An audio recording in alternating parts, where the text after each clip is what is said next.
Assalamualaikum warahmatullahi wabarakatuh. Allahu Akbar, Allahu Akbar, Allahu Akbar,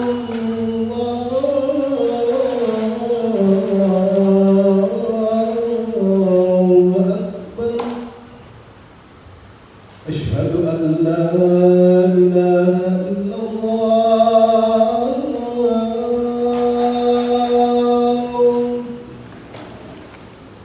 Asyhadu an la ilaha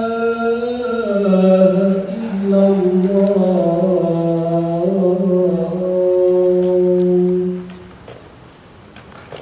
Asyhadu anna Muhammadar Rasulullah.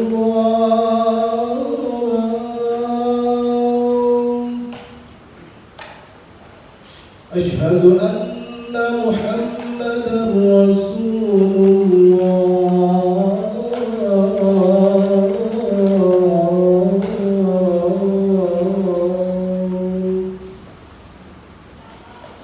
Hayya 'ala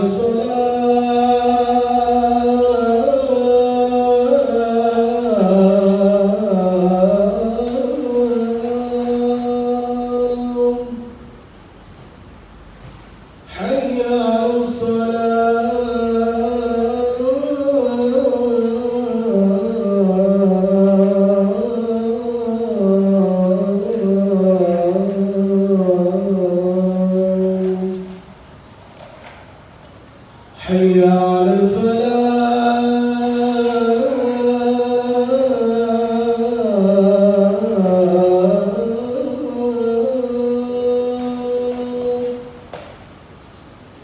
حي على الفلاح.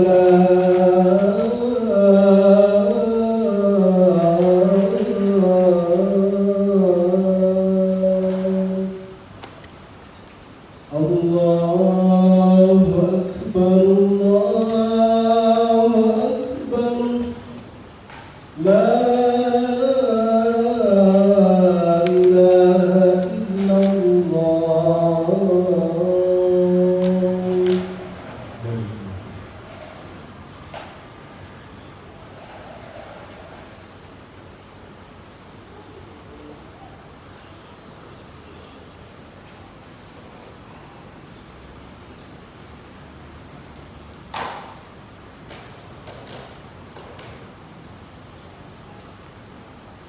Alhamdulillah, nahmaduhu wa nasta'inuhu wa nasta'dihi wa nastaghfiruhu wa natubu ilayh wa na'udzu billahi min shururi anfusina wa min sayyiati a'malina.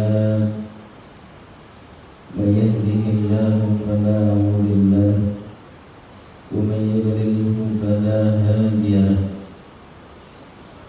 Asyhadu an la ilaha illallah wahdahu la syarika lahu wa asyhadu anna sayyidana Muhammadan abduhu wa rasuluhu la nabiyya ba'dahu.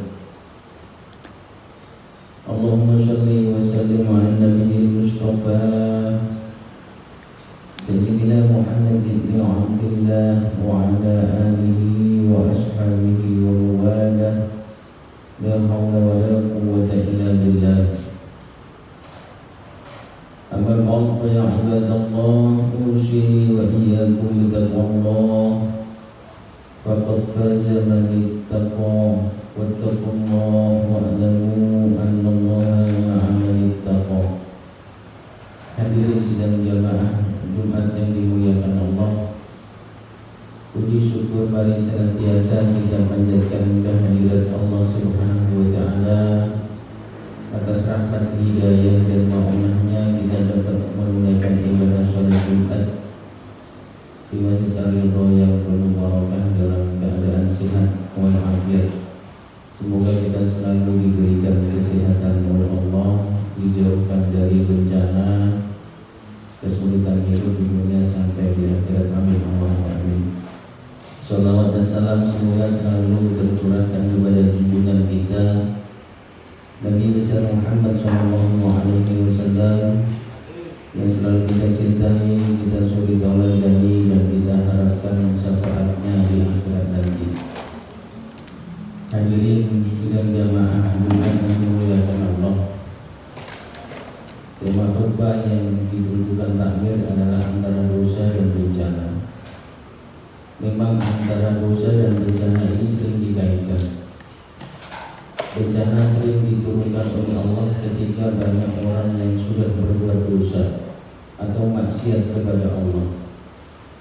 Sehingga di dalam Al-Quran Allah berfirman, Dhahara al-fasadu fil barri wal bahri bima kasabat aydin nas liyuziqahum ba'dal ladzi 'amilu la'allahum yarji'un. Telah nampak kerusakan di daratan dan di lautan akibat ulah tangan perbuatan manusia, agar mereka merasakan akibat dari perbuatan mereka supaya mereka kembali ke jalan Allah. Hadirin, kita kalau melihat sejarah Nabi Adam misalnya pernah mendapat bencana dari Allah akibat dosa yang dilakukan, yakni memakan buah kurdi. Nabi Adam itu bapak moyang kita. Beliau manusia pertama yang diciptakan oleh Allah, kemudian disuruh bertempat tinggal di surga. Segala fasilitas dipenuhi oleh Allah. Satu yang diminta oleh Allah, jangan memakan buah kurdi. Ternyata karena godaan istri tercinta, beliau tidak bisa memenuhi permintaan itu.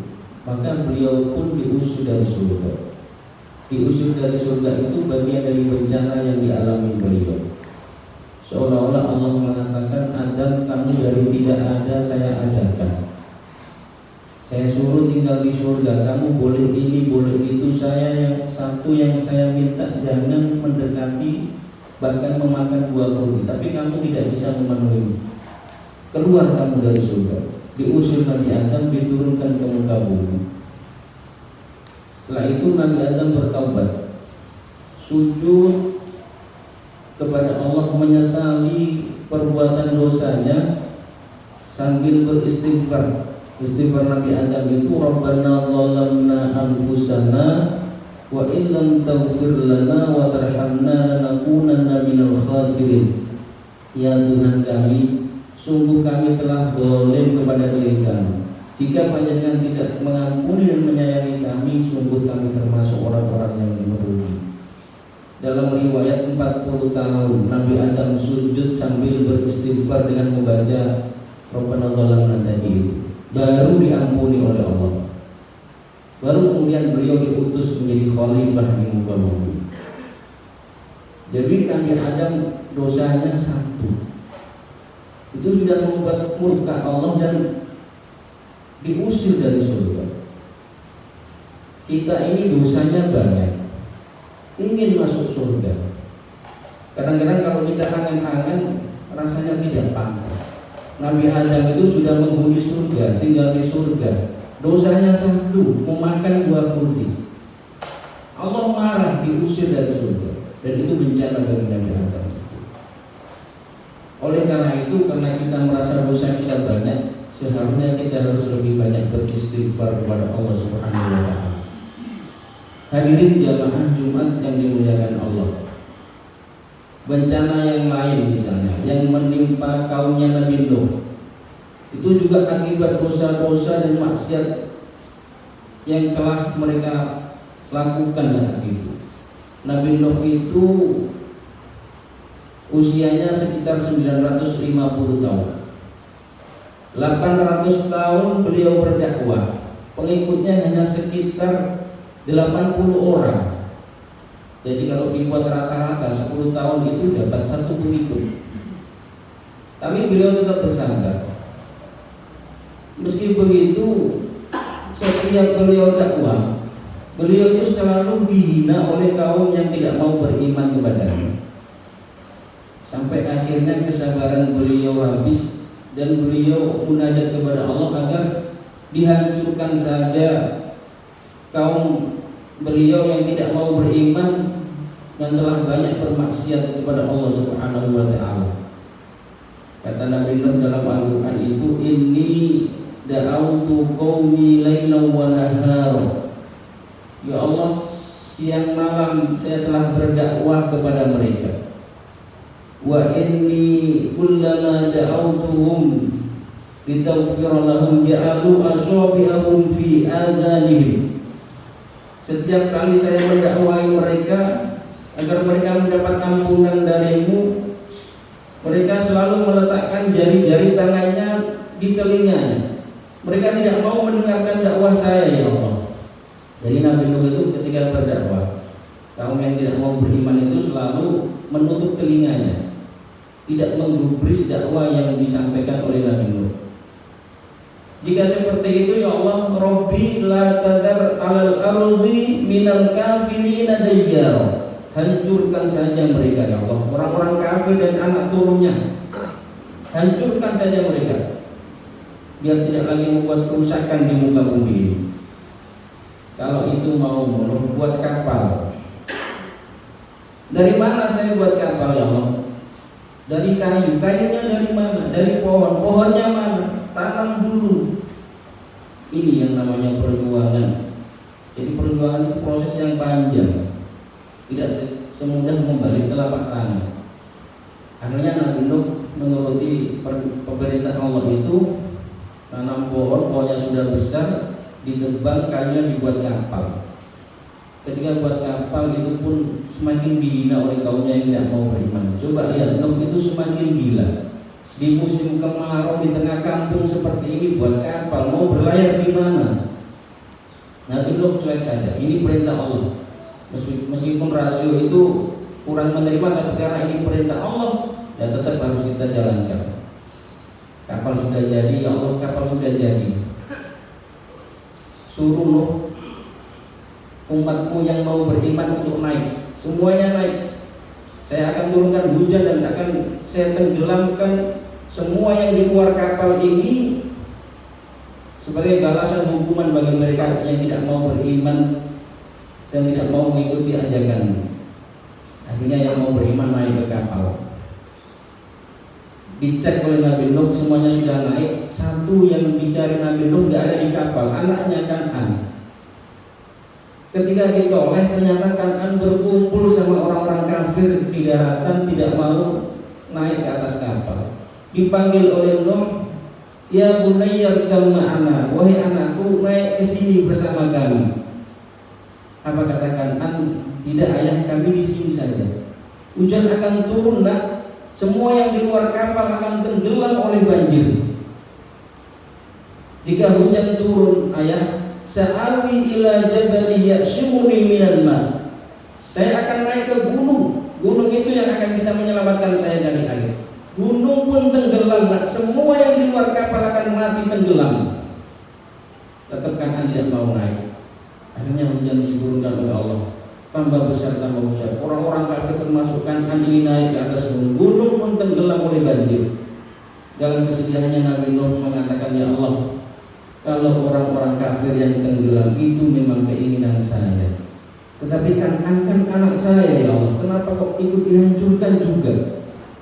Ditegur oleh Allah, Nuh, anggap Kan'an bukan anak. Innahu amalun ghairu sholih, amalnya tidak baik, lupakan dia. Nabi Nuh sadar, ana urid wa anta turid, wallahu fa'alul lima yurid. Saya punya kehendak, kamu juga Kan'an punya kehendak, tetapi kehendak Allah lah yang bakal terjadi.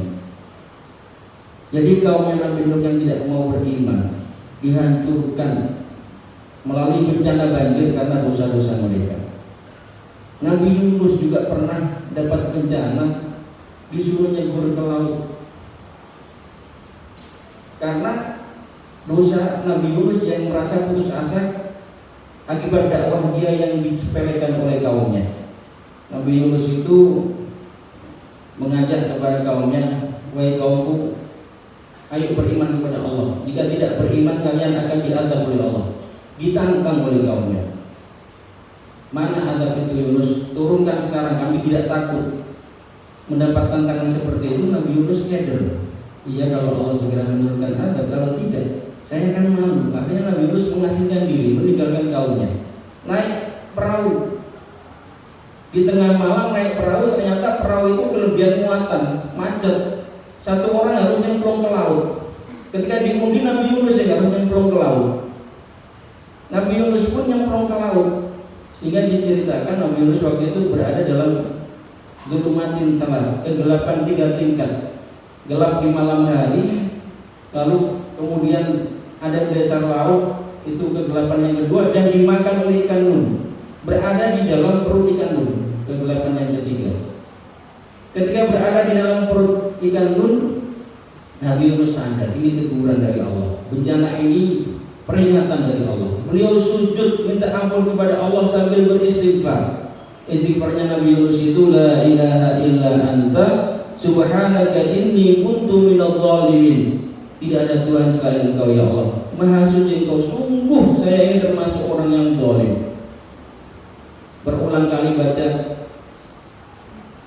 zikir itu, perut ikan nun menjadi mules, dan kemudian Nabi Yunus dimuntahkan ke daratan, selamat dari 3 kegelapan tadi.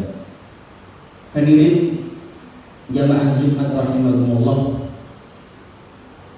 Oleh karena itu, kalau kita ingin jauh dari bencana yang diturunkan oleh Allah, sering-seringlah minta ampun kepada Allah. Kita ini langsung atau tidak langsung, sadar ataupun tidak sadar, sering berbuat dosa, baik kecil maupun besar. Untuk melebur dosa-dosa itu, sering-sering tobatlah kepada Allah, perbanyak istighfar kepada Allah. Di dalam surat Al-Anfal ayat 23, Allah Subhanahu wa taala berfirman, "Wa ma kana Allahu liyu'adzibahum wa anta fihim, wa ma kana Allahu mu'adzibahum wa hum yastaghfirun." Dan Allah tidak akan menurunkan azab kepada mereka ketika masih ada kamu Muhammad di tengah-tengah mereka. Dulu Nabi Muhammad itu menjadi jaminan keselamatan bagi umatnya. Jadi sebejat-bejatnya orang-orang yang hidup di masa Nabi Muhammad kepada Rasulullah, azab tidak langsung turun kepada mereka karena Rasulullah itu jaminan keselamatan. Nah sekarang ini untuk menghidupkan Rasulullah kembali, perbanyak sholawat. Lalu wa ma kana Allahu mu'adzibahum wa hum yastaghfirun. Allah tidak akan memberikan azab kepada mereka selama masih ada orang yang beristighfar kepada Allah Subhanahu wa taala. Perbanyak istighfar sebagai bentuk pengakuan salah kita kepada Allah, sebagai wujud pengakuan dosa-dosa kita kepada Allah, sebagai wujud atau bentuk minta ampunan kita kepada Allah. Insya Allah kita dijauhkan Allah dari bencana, baik bencana di dunia, lebih-lebih di akhirat nanti. Amin Allahumma amin. Aqulu qouli hadza fastaghfirullaha li wa lakum innahu huwal ghafurur rahim. Allahumma salli wa sallim ala sayyidina Muhammad wa ala ali sayyidina Muhammad.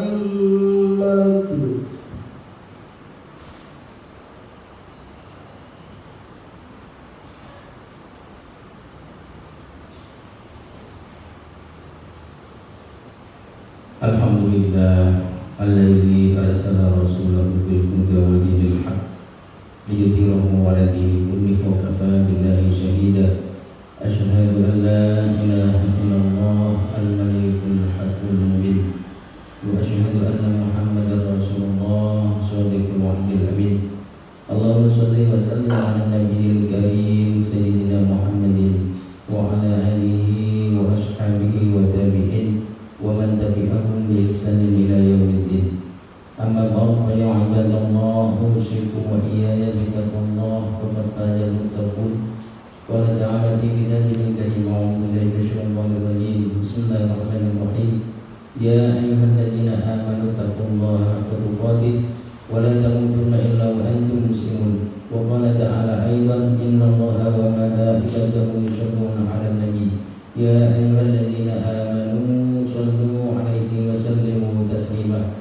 Allahumma shalli wa sallim ala sayyidina Muhammad. Alhamdulillahi rabbil alamin. Allahumma ighfir lil mu'minina wal mu'minat wal muslimina wal muslimat al-ahya'i minhum wal amwat innaka sami'un qaribun mujibud da'awat ya qawiyal hajat wa ya ghafiratul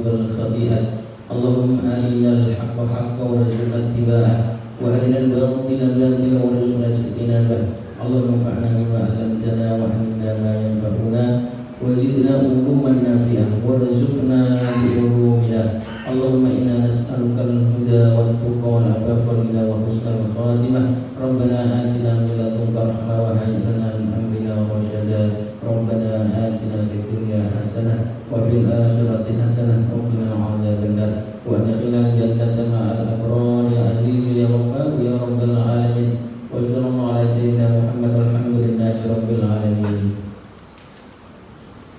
عباد الله إن الله يأمر بالعدل والإحسان وإيتاء ذي القربى وينهى عن